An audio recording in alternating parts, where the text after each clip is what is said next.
The director of DISA and commander of JFHQ Doden, Lieutenant General Robert Skinner, spoke to FedGov today at TechNet Cyber about what he calls velocity of action.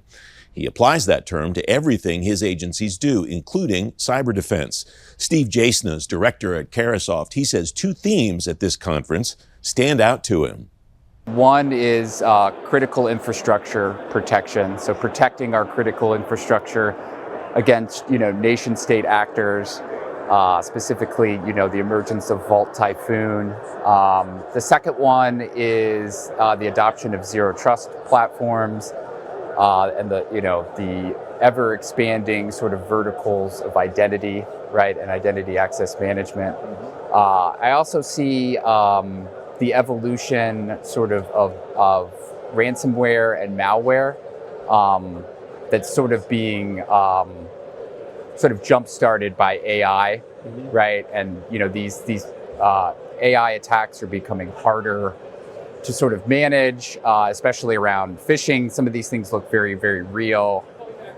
So I think AI is going to be a theme sort of across all the verticals within cybersecurity. I also expect to talk a little bit about sort of the future of cyber protection, like quantum security. So this idea of, a quantum computer being able to sort of break down an encryption algorithm. So pretty scary stuff. I don't think we've seen a lot of that play out yet, but I think it's absolutely something that's on the horizon here. The discussion about quantum is interesting to me because a lot of people are talking about it, applying the term in a number of different ways to a number of different concepts.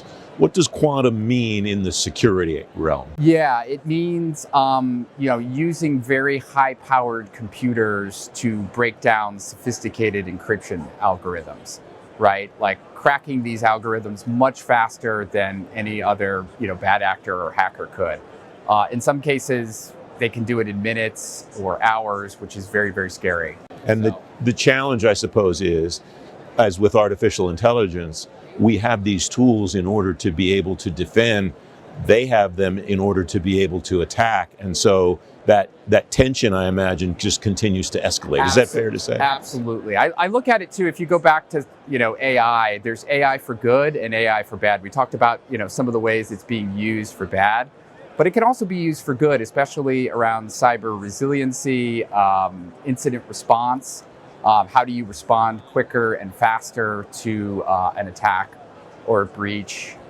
We're seeing a lot of the companies in the endpoint detection and response space are starting to use AI for good. So I think that's going to be a big battleground, over the next few years, is AI for good versus AI for bad. When we don't know, and maybe it's not knowable, what degree of success the bad guys have, or what degree of capability the bad guys have with their AI, how do we determine what's good enough for now and how much we need to continue to grow? Or is that maybe the wrong question, and just growth as fast as possible is key? Yeah, I really think it's growth as fast as possible and learning and adopting as much of it as we can. And also taking a page out of threat intelligence and understanding, all the different threat intelligence platforms that are out there. And these companies have gone in and done all the really hard labor of finding that cyber data so that our government customers and the private sector can stay one step ahead of the attackers.